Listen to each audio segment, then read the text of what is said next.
Channel with another video. आज की video में हम स्टार्ट कर रहे हैं मेथड ऑफ सैम्पलिंग। सैम्पलिंग के क्या मेथड्स हैं उनके बारे में। पिछली दो वीडियो में हमने पहली वीडियो में हमने करा था सेंसस मेथड और दूसरे वीडियो में हमने करा था सैंपल मेथड।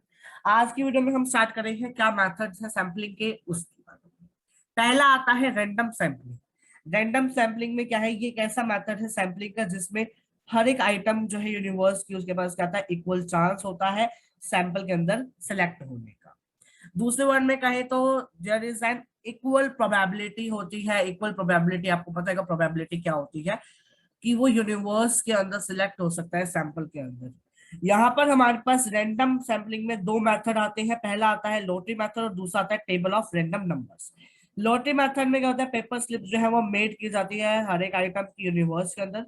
अब इनको हम शफल कर देते हैं बॉक्स के अंदर, एक बॉक्स के अंदर शफल कर देते हैं। उसमें से हम फिर एक स्लिप निकालते हैं जिससे कि हमें पता चलता है कि क्या सैंपल है यूनिवर्स का।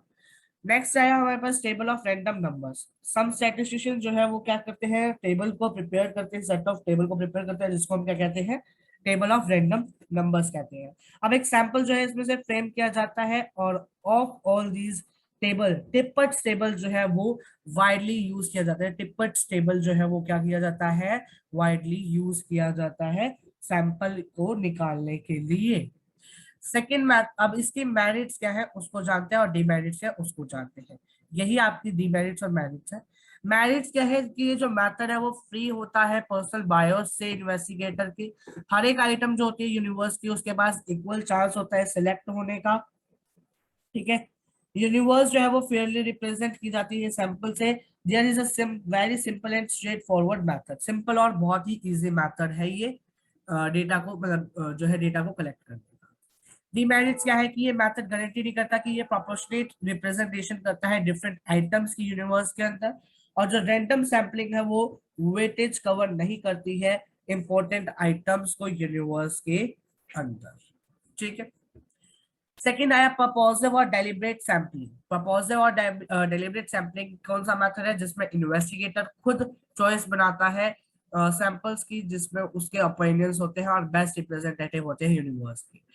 इसलिए इस मेथड जो होता है, ये मेथड जो होता है सैम्पलिंग का, ये किस लिए यूज किया जाता है, जो सिलेक्शन होते हैं इस मेथड के अंदर सैंपल आइटम के वो लेफ्ट नहीं किए जाते चांस फैक्टर के।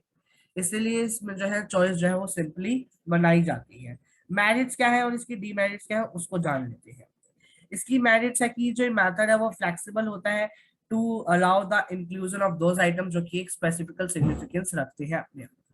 सिलेक्शन ऑफ आइटम्स जो है वो क्या की जाती है, डेलिबरेटली टर्न की जाती है for the purpose of the study. ये एक सिंपल टेक्निक है डेटा को सिलेक्ट सैंपल आइटम को सिलेक्ट करने की। डीमेरिट्स के यहाँ पर पॉसिबिलिटी होती है पर्सनल बायस की, आइटम्स को जब हम सिलेक्ट कर रहे होते हैं पॉसिबिलिटी होती है पर्सनल बायस की, इसीलिए यहाँ पर क्या है कि जो रियलिबिलिटी होती है रिजल्ट्स की वो क्या बनती है, डाउटफुल बन जाती है। बात समझ में आई। थर्ड आया स्ट्रेटिफाइड और मिक्स्ड सैम्पलिंग।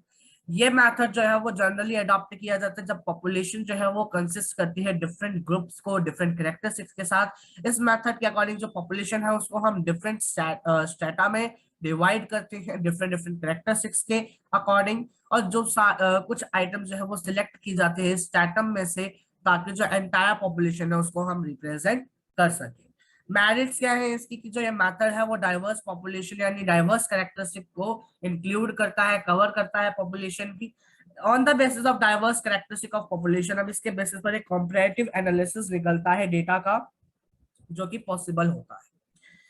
अब ये मेथड जो होता है सैम्पलिंग का वो ऑफर करता है रिलायबल एंड मीनिंगफुल रिजल्ट्स भी निकालता है। ठीक है, डीमेरिट्स क्या है, ये मेथड सुटेबल होता है तब जहां पर कंप्लीट नॉलेज हो about the diverse characteristic of population, इसलिए यहाँ पर क्या है लिमिटेड स्कोप होता है।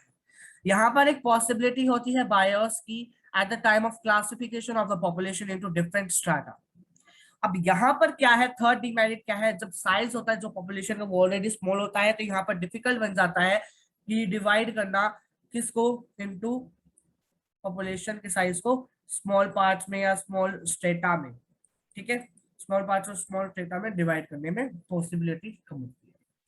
फोर्थ मेथड आता है हमारे पास सिस्टमैटिक सैंपलिंग। सिस्टमैटिक सैंपलिंग में क्या होता है उसको जान लेते हैं। सिस्टमेटिक सैम्पलिंग के अकॉर्डिंग इस मेथड की ड्राइंग क्या है कि पॉपुलेशन जो है वो न्यूमेरिकली, जियोग्राफिकली, अल्फाबेटिकली अरेंज की जाती है। हर एक एवरी nth आइटम जो होती है नंबर की वो सिलेक्ट की जाती है एज अ सैंपल आइटम। अब इसको इलस्ट्रेट करना हो तो 10 out of 100 students are to be selected for a sample. Example है 10 out of 100 students are to be selected. Merits का ये बहुत सिंपल मेथड है। सैंपल जो है इजीली डिटरमाइन किया जाता है। There is hardly any possibility of personal bias in this method. यहाँ पे बहुत ही मुश्किल होता है कि मतलब मुश्किल क्या, बहुत ही यू कैन से इजीली नहीं होता कि यहाँ पर पर्सनल आपको बायस मिल जाएगा। बहुत कम पॉसिबिलिटी होती है। डीमेरिट्स क्या है इसकी कि हर एक आइटम जो है पॉपुलेशन की वो इक्वल चांस नहीं मिलती है इसको सिलेक्ट होने का, क्योंकि यहाँ पे फर्स्ट आइटम को ही सिलेक्ट किया जाता है ऑन द रैंडम सैंपल। सारी की सारी जो आइटम्स है पॉपुलेशन की वो क्या होती है, होमोजेनियस होती है, इसलिए यहाँ पर इस मेथड का जो है वो सर्व करती है स्पेसिफिक पर्पसेस को। ठीक है। कोटा सैम्पलिंग आया फिफ्थ मेथड, और सिक्स मेथड है हमारा कन्वीनियंस सैम्पलिंग। कोटा सैम्पलिंग कहता है कि इस मेथड में जो पॉपुलेशन है उसको हम डिफरेंट डिफरेंट ग्रुप्स में डिवाइड कर देते हैं क्लासेस, और क्लासेस के अकॉर्डिंग और किसके according, different different characteristic of the population के अकॉर्डिंग। सब परसेंटेज ऑफ डिफरेंट ग्रुप्स जो है वो टोटल पॉपुलेशन में क्या होती है, फिक्स होती है, इसलिए कुछ कोटास जो है वो उसको हम सिलेक्ट करते हैं एज अ सैंपल आइटम जो कि फिक्स होते हैं हर एक ग्रुप के लिए। इन्वेस्टिगेटर जो है वो सिलेक्ट करता है फिक्स नंबर ऑफ आइटम्स को from each group to frame a sample. Convenience sample क्या होता है, इस मेथड के अकॉर्डिंग जो सैंपल है वो किया जाता है इन्वेस्टिगेटर के अकॉर्डिंग एक ऐसे मैनर में जो कि सूट करता है उसकी कन्वीनियंस को। ठीक है। नेक्स्ट वीडियो में हम करेंगे रिलायबिलिटी ऑफ सैम्पलिंग मेथड या सैम्पलिंग डेटा। ठीक है। और उसी वीडियो में हम कवर करेंगे सेंसस और सैंपल मेथड के अंदर क्या डिफरेंस है। देन आपकी उसके बाद एक और वीडियो आएगी जिसके अंदर हम डिस्कस करेंगे स्टैटिस्टिकल एरर्स को, और देन आपका ये चैप्टर जो है वो कवर हो जाएगा। स्टैटिस्टिकल एरर्स को देखेंगे कि हम नेक्स्ट वीडियो में ही कवर कर लें। तो मिलते हैं आपसे जल्दी नेक्स्ट वीडियो में, तब तक के लिए bye bye. Thanks for watching this video. Stay healthy, stay safe at your home. Bye bye everyone. Thanks for